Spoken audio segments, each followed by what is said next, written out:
4. The mouth beneath the stones. The stones beneath the landing terrace groaned like something old and buried had turned in its sleep.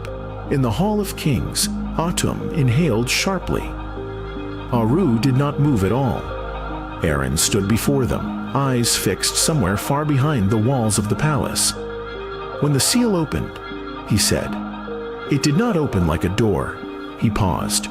It opened like a wound, remembering it had once been a mouth. On the sacred terrace of Nam Lapi, the stones split in a circle beneath the ancient markings. Blue-white light burned through the cracks. Dust and sparks leapt upward. Men stumbled. The dead shifted as the ground trembled under them. Young Eren dropped to one knee beside the Guoga woman. "What do I do?" he shouted. She pressed the crystal shard harder into his hand. "When I say now, drive it into the center mark. That tells me nothing. It tells you enough." Vorun Kael was already crossing the broken stones toward them, black armor alive with hardening plates, red fissures burning under the shell. Around him, lesser invaders were pushing inward through smoke and steam, while Lu-Or defenders tried to close ranks around a battlefield that no longer held still. Young Eren bared his teeth. "You ask for trust from a stranger." The woman from Guoga met his gaze with ringed eyes bright as distant suns. "And you ask survival from a dying woman." A beat.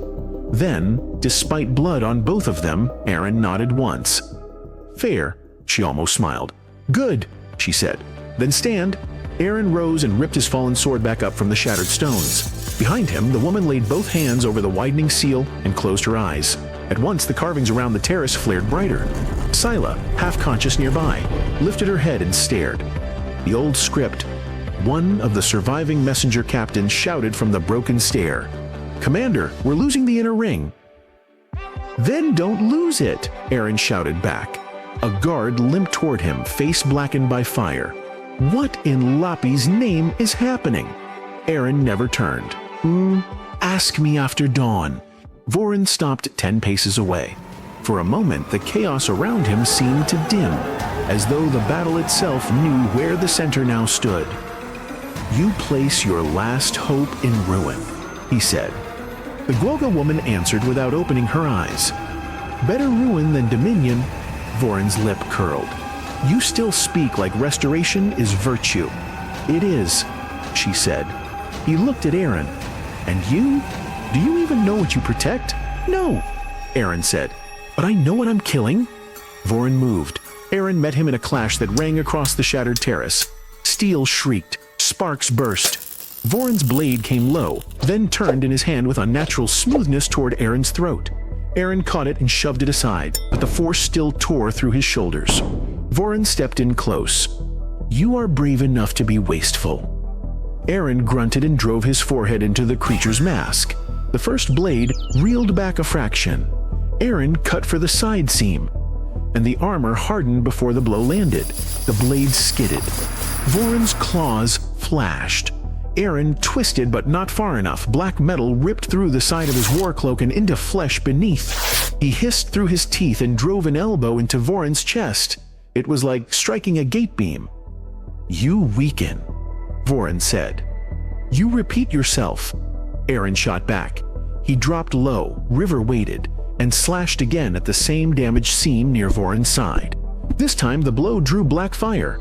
Not much. Enough. Vorun's eyes sharpened. Then the paralysis came. Eren's sword hand shuddered. Cold pressure crawled into his wrist, then into the elbow. He felt the joints trying to forget motion. Behind him, the Guoga woman spoke through clenched pain. "Do not meet his body where it is already decided." Eren barked back. "That would be more useful if I knew what it meant." Then, "Learn quickly." Vorun struck again. Eren caught the first blow, missed the second, and barely avoided the third by falling instead of stepping. The black blade cut through the air above him. He rolled once over broken stone and came up breathing blood. Across the terrace, a messenger guard screamed, "They're coming through the lower breach." Another voice answered, "Hold them." "We can't hold both." The Guoga woman opened her eyes. "Commander!" Eren turned just enough. "Your left side is lying to you," she said. "He's feeding paralysis through your shoulder. Give him your right and kill his balance." Vorun lunged again, and Eren obeyed on instinct. He shifted right instead of left, let the enemy's killing line chase the wrong weakness, then slammed the flat of his blade across Vorun's wrist with both hands. The strike broke the angle of the next attack just enough for Eren to drive a knee into the invader's side seam. Vorun stumbled half a step. On any man, it would have meant nothing. On him, it meant opportunity. Eren struck for the throat. Vorun caught the blade between clawed hands. Black shell hardened over the palms. The sword stopped. For one impossible heartbeat, they held there, face to face, breath to breath. "You adapt well," Vorun said softly. "I listen well," Eren answered. Then from behind him, the Guoga woman spoke a word in a language that did not belong to Earth. The seal answered. Blue light erupted upward in a narrow pillar. The terrace lurched. Vorun's head snapped towards the opening stones. "Now!" she cried. Eren tore the crystal shard from his palm and drove it into the burning center mark beneath the seal. The stones screamed. No one hearing it forgot that sound. It was not the sound of breaking rock. It was the sound of age waking. The crystal vanished into the mark. The whole inner circle dropped a handspan lower, then another. Ancient rings of script spun beneath the cracked terrace, not mechanically but like something living had opened one eye beneath the city. The standing wall of Nam Lapi surged upward in answer. Tila dragged herself upright and stared. "Ru, witness us." One of the guards near the breach shouted. "What is that?" The Guoga woman rose to her feet for the first time, not steadily, not fully, but upright. Silver light ran through the broken lines of her body like molten dawn.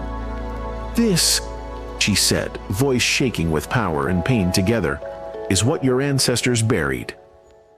Vorun stepped back once, only once. Then anger swallowed caution. "All lines break," he said.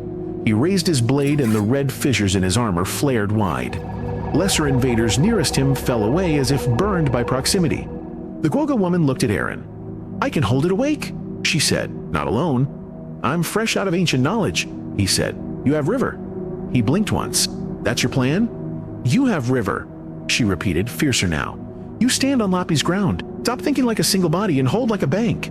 Eren stared at her. Then, despite the war, despite the blood, despite Vorun charging straight at them with enough force to split the dark, he laughed.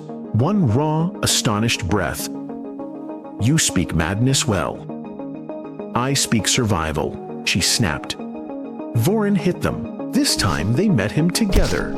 Eren took the force high, sword braced in both hands. The Guoga woman struck the seal with her palm and sent a burst of blue-white light through the stones.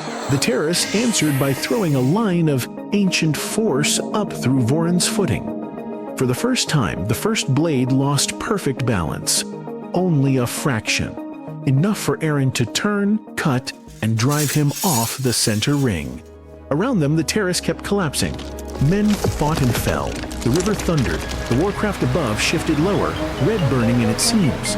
But at the heart of it now stood a wounded commander and a dying woman from another world, bound by necessity and a seal older than either of them. Vorun straightened, black fire running from 3 wounds now instead of 1. His voice came low and cold. "So this is how your kind survives," he said. "By accident? By desperate pairings? By stolen time?" Eren lifted his sword. "No," he said. "By refusing to kneel." The Guoga woman raised a shaking hand toward the seal. "Again," she said. Eren did not look at her. "Good," he answered. And together they stepped forward as the stones beneath them blazed brighter still.